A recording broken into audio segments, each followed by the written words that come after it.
Danny, we come to Champion Hill today and we are victorious thanks to a superb Elliott long goal. What are you making to that one?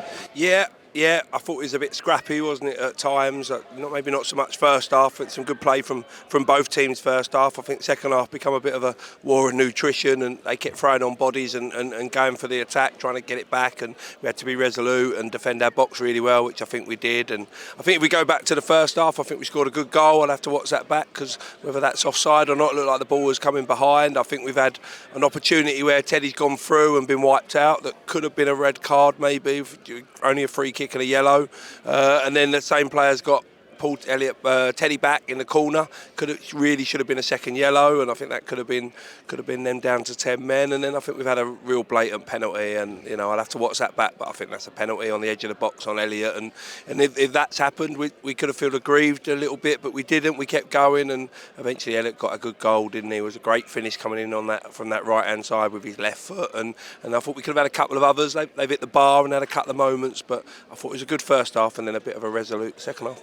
Yeah, we had to certainly be on our toes today, and yeah, again, it was another fantastic performance at the back, defending our box superbly in the second half towards the death. Yeah, I'm not sure the stats of how many clean sheets that is now in this runs that we've gone on with just losing one game. I think the defence and Jacob have been really, really important, and the boys in front. And I thought the only time they looked like hurting us today was probably when we went a bit aggressive and a bit too much of a high press and tried to turn the ball over in their half. And they've got some really good technical footballers who can play through you and cause you problems, and probably hurt us in the first half quite a lot, getting through some little gaps and some little half turns, and when they've hit the bar and had a couple of chances. But I thought second half we sorted that out. We were much more compact, much more solid, and got bodies around the ball and looked much more competent. They probably had a few shots, but all from long distance, and a couple straight at Jacob. So really pleased with the defensive performance and against the ball. And if you're going to come to Dulwich and win, you have to be good against the ball.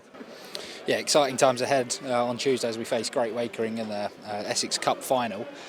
With the whole state of the squad, because obviously we've got a couple of suspensions and a couple of players that have been recent additions that are obviously cup tied for this fixture, how do you look at the squad ahead of that game? Yeah, I think the squad is being used already. I think some people have come in and out. Some have played lots more minutes, and others have come off the bench and played their part, and that's always what I say. I think everybody will play a part, and if you want to be successful and you want to try and end up near the top of the table and get in and around playoffs, then you need a really good squad and a competitive squad, and I think we've got that. We've got a few niggles and a few knocks and a few unavailability, and I always think that's the nature of the Essex Senior Cup. By the time you get to the final, that there's rules, they make it so complicated in terms of the rules that it becomes really challenging, but it gives us an opportunity to bring some of our young under 21s or 23s reserves into the group and have a look at them and needed, and other boys might come off the bench and get a chance to play. But I'll be confident that we'll be able to get a good team out there, and I hope that Billericay will always put a team on the pitch, will give everything they've got to try and compete, and it's going to be a tough game because Wakering are a good side, and they're on a really good run at the moment.